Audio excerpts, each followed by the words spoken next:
Welcome. My name is Merle Whitney. For this session, we're going to be looking at creating a photo gallery for our mobile app. Our photo gallery, as you can see here, is enclosed in a table. You simply click on the photo, on the thumbnail of the photo, and you click again to reduce the photo to a thumbnail. We have 6 beaches on the screen. The beaches are enclosed in a table. There are 2 rows, and each row has 3 TDs. In previous lessons, we would have looked at tables. So this is what we want to create. This is what the result should be when we've completed the photo gallery. Let's go and take a look at the code by clicking on the Develop tab in the XDK. The first set of code that we want to look at would be the external links. In order to create this photo gallery, we have to collect the pictures. The pictures are placed in a folder called Zoom Images, and then you can look on the left, you can see the images. Now you can call the folder any name you want to call it. It doesn't have to be Zoom Images. You're going to need 12 pictures because we want 6 pictures, so you're going to need 12. The reason why you're going to need 12 is because for each picture we're going to have 2 images. For example, for the Aqua Beach picture, we need a picture for the thumbnail, which would be a small image, and then we need a larger picture of the same Aqua Beach with a larger image. Now you can go into Paint and change your images. You can import your images, open your images in Paint. You can go to Resize. You can go to Pixels. Make sure and take off the Maintain Aspect Ratio.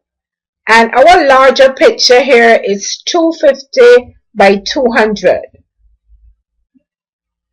So you can bring the picture into Paint or any other photo editing program that you have and change the size of the image to suit your mobile app screen or your iPad screen, depending on what you're creating the image gallery for.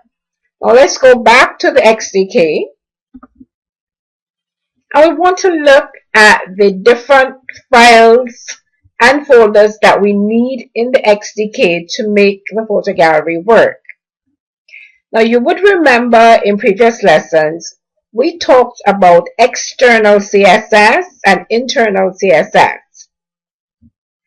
For our photo gallery, we need to make reference to a CSS file called dgpicturezoom.css. And that CSS file is in the folder called CSS. If you would look to the left, you can actually see the CSS folder and the CSS file. If you were to click on the CSS file, we will see that we have a class called dgpicturezoom and another class called dgpicturezoomlarge. And in the body of your HTML for the image, for the photo gallery, you're going to be referring to the CSS file. Now, there are other external files that we also need besides the CSS file. We need some JavaScript external files. And the same way we made reference to the CSS, we need to make reference to the JavaScript file. And if you notice here on line 11, as a matter of fact, your JavaScript external reference starts from here, just above 11. So you're saying script type equal text JavaScript, And the source here, as you can see, is the JS file MoTools. And that file is in the external folder, and that folder is in the folder called JS. And if you look at the left-hand side of the screen, you will see the folder structure. All of these files are needed for your photo gallery. On line 12, there's reference to another JavaScript file, and this file is also in the folder called External, which is in a folder called JS. On line 13, we have another JavaScript file that we're going to need to refer to, and line 14 is another JavaScript file. All these folders must be placed in the XDK folder. The name of our project is Zoom 2 project, and whatever you call your project, you have to actually take these folders with the code and you have to paste them in the project folder so that we can make reference to them. So line 11, 12, 13, and 14 are all external files or external code that will actually link to your JavaScript and CSS files. Now we want to actually go to the body. Now I'm sure that you remember us doing the Google Code font, because we did that in a previous demonstration. And here on line 20 is the code for the Google font. You have the color, the size, the text, the width, and the font family. And let's go on to emulate again so we can see what we're talking about. Photo gallery, those two words, those are the words that we actually put or used with the Google font. Now let's go back to the images themselves. So we want to go actually in the body. We're going to scroll down and we're going to look at the beginning body tag. And here is our photo gallery. And remember the code above, the H1 style code? Well, this code has made reference to the words photo gallery. Now, as I said before at the beginning of the session, the photo gallery is enclosed in a table. And at the beginning of the table, you can see an align code that is going to center the table. For the border for the table, we do have a table border. It's not necessary to have a table border, but you can decide. You can also decide on the size of the border. We have put our border color as silver. And we begin our first column, which is our first CD. Now remember we said that the images were stored in a folder called Zoom Images. So here we are on line 47, making reference to the folder. And the folder has in 6 pictures, 2 of each. So here we make reference to the Mullins Beach, and we call that Mullins Small. And then below that, you see we're making reference in the same folder to the Mullins Big Picture. We're also making reference to the class, the CSS class.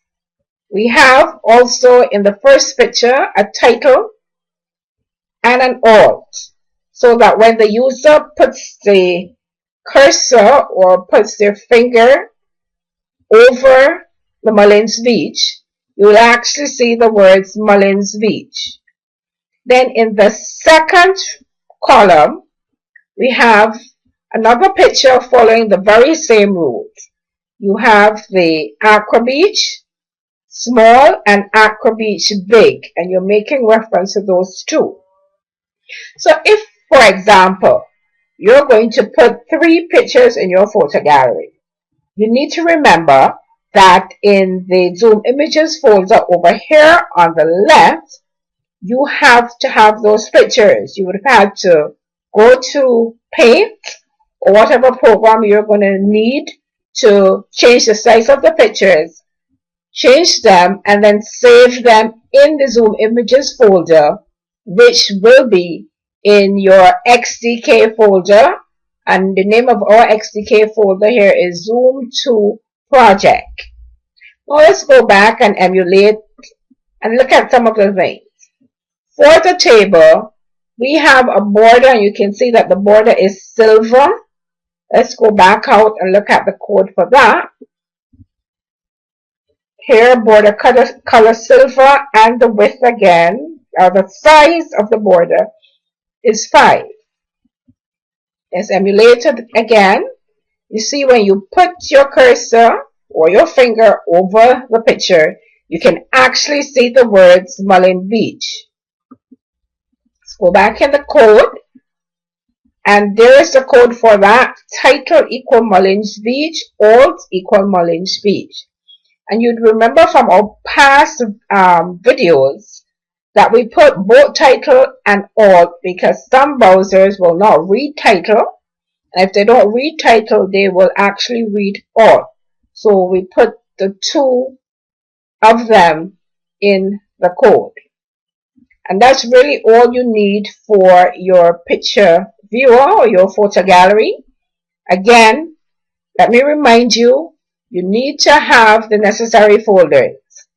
And if we were to look, we see that there's a folder here on the left marked CSS. And within CSS, you have the CSS file. For JavaScript, you have a folder called JS and a folder called External. Within that folder, you have 2 JavaScript files. You also have, within JS, DJ Picture Zoom JS and a DG Picture Zoom Auto Load. And then you have the Zoom Images. So if those folders are not in your XDK project, then the photo gallery is not going to work. And let's go to emulate a second time and just look, and we can click on any picture, click on the thumbnail, and that's the enlarged image. Click again, and it comes back down to thumbnail size. That is the end of our photo gallery session for today. Thank you for watching.